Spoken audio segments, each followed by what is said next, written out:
Seguimos en La Tucumana, somos La Tucumana de mañana y te acompañamos como siempre con toda la información. 10 y 7 minutos es el tema del día, sin lugar a dudas. Esto a nivel país, estamos hablando de la lucha de los docentes universitarios. Nueva marcha, la cuarta en la era Milei. Se va a llevar adelante en Buenos Aires, en las principales ciudades de nuestra Argentina. Y en Tucumán también vamos a tener una réplica que se va a dar en horas de la tarde, pero quien nos va a hablar al respecto es Anaí Rodríguez, que es secretaria general de ADIUNT, a quien le damos la bienvenida. ¿Cómo estás, Anaí? Un gusto saludarte. Buen día. Hola, buen día, un gusto. ¿Cómo están? Muy bien, y queremos saber, queremos que nos cuenten y que nos cuentes cómo están preparándose justamente para esta nueva marcha y cuáles son, bueno, las expectativas, ¿no? Porque hay un escenario diferente. Por un lado, el año pasado se marchaba por una ley, por un mensaje a los legisladores nacionales. Esa ley pasó por el Congreso, fue aprobado, y ahora una ley que no se cumple. Así es. Bueno, yo en lo particular creo que esta movilización va a ser mucho más superior que las anteriores. Sí. Incluso si no fuese superior en número, sí está como concentrado en términos políticos, porque en estos 2 años se ha agravado la situación. Así como vos lo señalás, el año pasado no había una ley, hoy hay una ley, y hay una responsabilidad directa por parte del Poder Ejecutivo que no quiere aplicarla, pero también no quiere incrementar los salarios y que viene llevando adelante este ajuste en términos educativos. Entonces, indudablemente, esto agrava la situación y estamos frente a un escenario potencialmente explosivo. Digo porque hoy sí, se va a jugar una gran movilización, pero hay que ver qué va a pasar mañana. Si el gobierno efectivamente aplica la ley de financiamiento, y si no lo hace, yo creo que acá la situación se va a profundizar con acciones mucho más fuertes de lo que se viene llevando adelante, porque el ataque hacia la universidad viene siendo fuerte por parte de este gobierno. Recordemos que ya pasaron 200 días que se aprobaron la ley, que no se aplica, y que a la vez el salario de los trabajadores docentes y no docentes ha caído de manera estrepitosa, que el presupuesto se ha reducido, incluso hay un ajuste en términos presupuestarios que afecta directamente al movimiento estudiantil, a los docentes, a los trabajadores de las universidades, porque está completamente desfinanciado todo lo que es infraestructura, mantenimiento, becas para culminar las carreras universitarias, para investigación. Bueno, todo eso va a estar concentrado. La ADIUNT está convocando a las 17 horas en la esquina de General Paz y Ayacucho. Ahí vamos a armar nuestro bloque para la movilización, y luego vamos a realizar un acto en la Plaza Independencia de características independientes con oradores que representen, bueno, los distintos sectores, estudiantes preuniversitarios, docentes, sectores en lucha también de la provincia, que van a hacer llegar su adhesión y que vamos a poder expresar y leer y hablar y comentar sobre la situación en la que atraviesan las universidades. Tenemos acá números para compartir, Anaí, que la verdad que provocan mucha tristeza y también preocupación, ¿no? Y que me imagino refuerzan el ímpetu de la lucha. 45% la caída real acumulada de transferencia a las universidades nacionales entre 2023 y 2026. 32% es la pérdida del poder adquisitivo. Estamos hablando de una inflación del 280% y versus los aumentos que fueron del 158%. Estamos hablando de de 2023 hasta acá. Y cuando hablamos de salarios, Anaí, ayer escuchábamos a una docente en Buenos Aires hablar ante la prensa nacional, y realmente le decía al periodista, la verdad que me da vergüenza decirte cuánto gano, ni siquiera estoy escondiendo nada, pero la verdad que los salarios han quedado muy abajo. Sí, mira, para decirte una cifra alta, un jefe de trabajo práctico, dedicación exclusiva, que es la máxima dedicación dentro de la universidad, que implica 40 horas semanales de trabajo, está en los 950.000 pesos. Menos 40 horas pesos. semanales, ¿sí? Claro. Que es la máxima y no llega al costo de la canasta familiar, que está arriba de, 1.200.000. del millón, claro, Más o menos. arriba del millón de pesos, no llega a cubrir el costo de la canasta familiar. Un jefe de trabajo práctico. Entonces, un titular de cátedra, un jefe de cátedra, quizás sí puede llegar a superar o alcanzar el costo de la canasta familiar, pero ¿cuántos jefes de cátedras existen?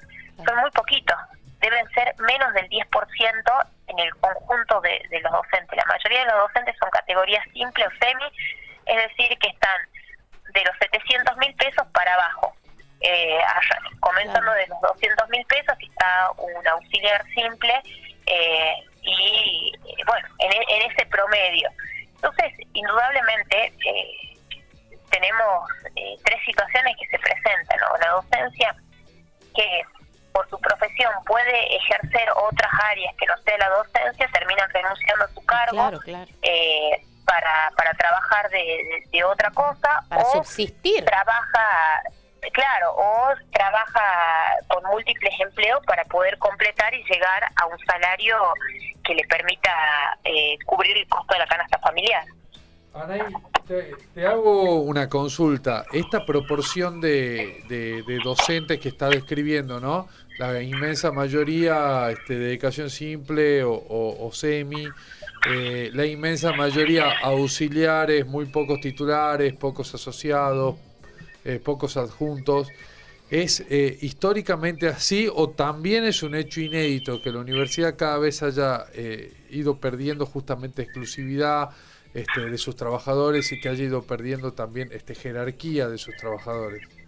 Mira, con el paso de los años se fue profundizando esa brecha, y se fueron creando dentro de las universidades también, para superar un poco la crisis presupuestaria, muchos cargos simples y semi. En vez de ser cargos con dedicación exclusiva, y que un docente pueda trabajar en una sola cátedra y profesionalizarse en esa cátedra, al faltar puntos presupuesto, ¿qué hicieron las gestiones universitarias? Muchas veces crear, ¿sí?, trabajos con dedicaciones simples, semi. Entonces vos tenés en cátedra, te hablo de facultades grandes como ciencias exactas o derecho o arquitectura, que son cátedras numerosas, de más de 200 alumnos a veces. Tenés muchos docentes que se hacen cargo de comisiones, de consulta y todo lo demás, con categorías simples. Entonces tenés, qué sé yo, en una cátedra, 5 docentes, 6 docentes, 7 docentes, con salarios realmente de miseria, porque ni siquiera llegamos a la canasta de pobreza, ya son de miseria, que tienen que afrontar el labor docente para poder cubrir, y bueno, y en una cátedra quizás tenés una dedicación exclusiva, pero son muy pocos las dedicaciones exclusivas que existen. La masa más grande, por eso el reclamo salarial es tan fuerte y por eso persiste. Claro. Nosotros venimos perdiendo en todos estos años, en estos 2 años y medio se ha profundizado esa brecha entre el salario y la inflación. Es algo parecido a lo que pasa en otros niveles, ¿no? En primaria y en secundaria suelen hablar de el docente taxi, que sale de una escuela y va a otra y en una misma tarde por ahí está en 3 instituciones diferentes. Algo parecido les pasa a ustedes, que tienen que buscarse otras formas de ganarse la vida o tener varios cargos semi o simples para tratar de llegar a un salario más o menos digno. Claro, hoy estamos en presencia de docentes que muchas veces tienen que, para poder llegar a cubrir ese costo de la canasta, recurrir, a tomar muchas horas, que vive de la docencia exclusiva, ¿no? Claro. O sea, de que vive únicamente del trabajo docente, trabaja en la facultad, sale de la facultad, quizás se va a una escuela preuniversitaria porque tomó horas, o trabaja en la provincia, donde también quizás tomó horas, o en una institución privada, en un colegio. Entonces, esa es la realidad que tenemos, y eso afecta directamente a la calidad educativa. Entonces, cuando hablamos de que este gobierno está destruyendo la educación, es porque está llevando a tener docentes con salarios de miseria, a tener un presupuesto completamente precario, que está obligando y que va a llevar indudablemente a que en muchas universidades o facultades empiecen a aparecer los llamados bonos contribución, que son aranceles encubiertos, y abrir un proceso de privatización. No quiere decir que en las universidades no existan arancelamientos que muchas veces decanos y rectores han impulsado en las distintas unidades académicas, que lo combatimos desde la ADIUN, pero indudablemente frente al desfinanciamiento completo, esto se va a acentuar y se va a agravar. Entonces estamos en un peligro grave de que acá se destruya la universidad pública. Y no es que acá de un día al otro va a aparecer un cartel donde diga la universidad se transforma en privada, sino que esto es un proceso que se va a ir acelerando si se continúa con el desfinanciamiento, si se continúa con el aniquilamiento que está habiendo del presupuesto, de los salarios, y es a donde lleva este gobierno, ¿sí? Para consultarte también, para la gente que poco conoce, que no está tal vez en esta cuestión de la política universitaria o de la universidad misma, ¿qué significa el cumplimiento de la ley de financiamiento universitario? Porque viste que uno prende la televisión y hay diferentes campanas, sobre todo en los canales de Buenos Aires. ¿Qué significa el cumplimiento justamente de esta ley aprobada por el Congreso? Hay algo muy sencillo. El año pasado, en octubre del 2025, el Congreso votó una ley. Esa ley fue vetada por el presidente y el Congreso rechazó. Sí. Por lo tanto, es ley. Más allá de que le guste o no al presidente, es ley. Esta ley lo que plantea no recompone toda la pérdida salarial, sino únicamente desde diciembre del 2023 hasta octubre del 2025 y en parte, ¿sí? Pero, indudablemente, bajo el escenario en el que estamos de gran derrumbe salarial, una recomposición que permita llegar incluso a los índices que marcan inflación, bueno, sería una gran ayuda para los docentes. Y también plantea esta ley más becas estudiantiles y incremento del presupuesto para gastos de funcionamiento, para infraestructura, etcétera. Esta ley que fue aprobada, el gobierno se niega a aplicarla. La promulgó, sí, porque es su obligación promulgarla, pero la promulgación, que fue en octubre, noviembre del año pasado, dijo que no la iba a aplicar. Hubo una presentación judicial, la justicia en diciembre del 2025 falló a favor de la ley y le planteó al gobierno que la tiene que aplicar. En febrero volvió a haber un segundo fallo, en marzo, un segundo fallo de la justicia frente a la apelación del gobierno que la tiene que aplicar. A plazo vencido, ¿sí? Porque el gobierno tenía un tiempo límite, el gobierno hizo una presentación a la Corte Suprema de Justicia, es decir, se juega la carta de llevarlo más arriba todavía al reclamo, por lo tanto quedó suspendida la aplicación de la ley y, bueno, estamos esperando a ver, primero qué pasa con la Corte Suprema de Justicia, que habrá que ver si falla a favor del gobierno o falla planteando de que tiene que aplicarla. Esto es una decisión en términos políticos, por eso hoy, la marcha de hoy va a tener una importancia, porque si logra movilizar a un gran sector de la población que se pronuncia a favor de defender la educación pública y que se aplique la ley de financiamiento, bueno, el gobierno va a estar obligado a aplicarla. El gobierno también quiere dilatar el tiempo, ganar tiempo para tratar de generar algún tipo de arreglo con los rectores o con el CIN para modificar la actual ley de financiamiento. Ya hizo un intento en febrero, cuando los convocó al CIN a una primera discusión, finalmente no tuvo éxito la negociación, pero no quiere decir que acá el gobierno quiere modificar para entregar algunas migajas y no cumplir con lo que ya es la ley. Entonces estamos en presencia de un gobierno que desacata, que viola el Estado de Derecho, y no tan solo con respecto a la ley de financiamiento financiamiento universitario. Recordemos que la emergencia en discapacidad también es ley que el gobierno no la está cumpliendo pese a los fallos de la justicia. Entonces, estamos en presencia de un gobierno que para sostener su plan económico, sostener su idea de gobierno, está, violando el Estado de Derecho, no aplicando lo que corresponde, pese a los fallos judiciales, pese a la aprobación por parte del Congreso. Entonces, es un ataque directo en su plan económico de destruir la universidad pública. Anaí, bueno, entonces hoy a las 5 de la tarde la convocatoria en el rectorado para una nueva marcha federal por la universidad pública, por la educación pública. Antes de cerrar, no quería dejar pasar la oportunidad para preguntarte, estamos en pleno proceso electoral de la Universidad Nacional de Tucumán. Ha sido ratificada por la Junta Electoral la candidatura de Sergio Pagani, a pesar de que había habido una presentación, una impugnación, debido a que se presenta para un tercer mandato, si contamos el de vicerrector. Había habido una decisión en la Asamblea de no reiniciar los mandatos. Quería preguntarte por tu mirada como representante del gremio y también como docente en general, ¿no? ¿Cuál es tu mirada personal al respecto de esta situación en el marco de una nueva elección?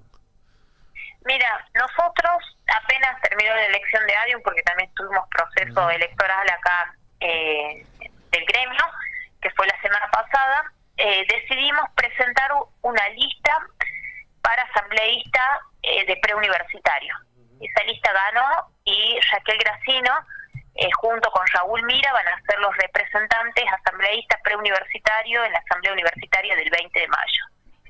En nuestro planteo, que fue, lo cual impulsamos la candidatura de estos compañeros, primero, desenmascarar de que aquí, más allá de la interna que está ahora en estos momentos actualmente por las candidaturas rector, acá se quiere presentar que se modificó un estatuto y hay una suerte de democratización en la universidad cuando no lo existe.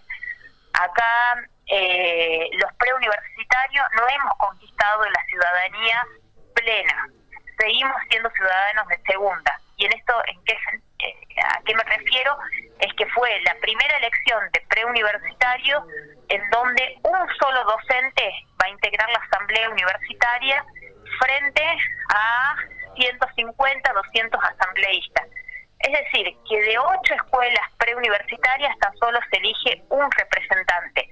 Y ese representante únicamente va a elegir a quién va a ser el nuevo rector o rector de la universidad y vicerrector, pero no va a integrar los órganos de gobierno. Es decir, no integra el Consejo Superior, los órganos de decisión.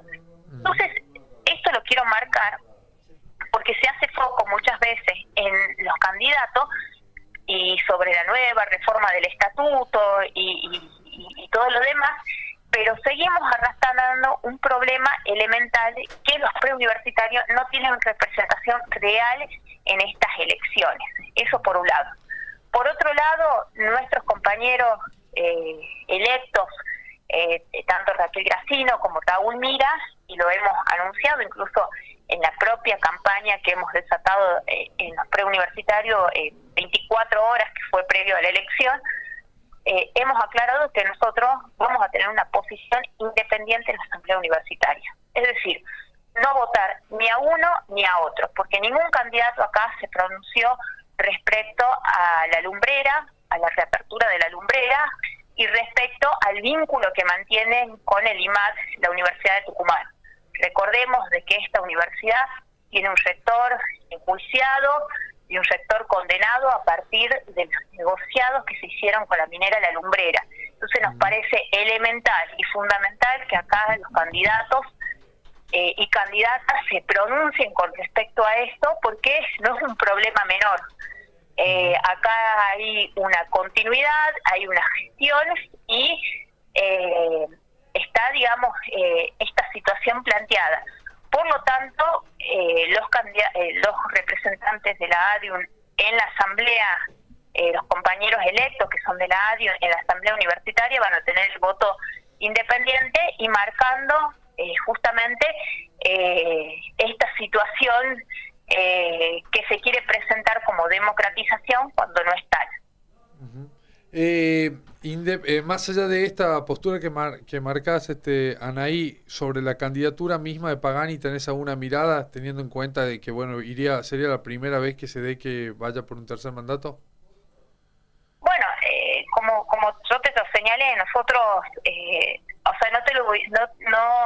nosotros como ADIUN no hemos discutido si apoyamos o no la elección o la reelección de Pagani, porque en realidad no apoyamos a ninguno de los candidatos que se presentan a rector, porque justamente tenemos argumentos suficientes para marcar de que aquí ninguno de los candidatos hace una delimitación clara frente a un problema que es elemental, que es el manejo de los fondos de la universidad y el vínculo estrecho que tienen con la minera, con las mineras contaminantes, y en especial ahora que dio apertura o que abrió una reapertura de la minera La Lumbrera, que ya había sido cerrada o estaba en proceso de cierre.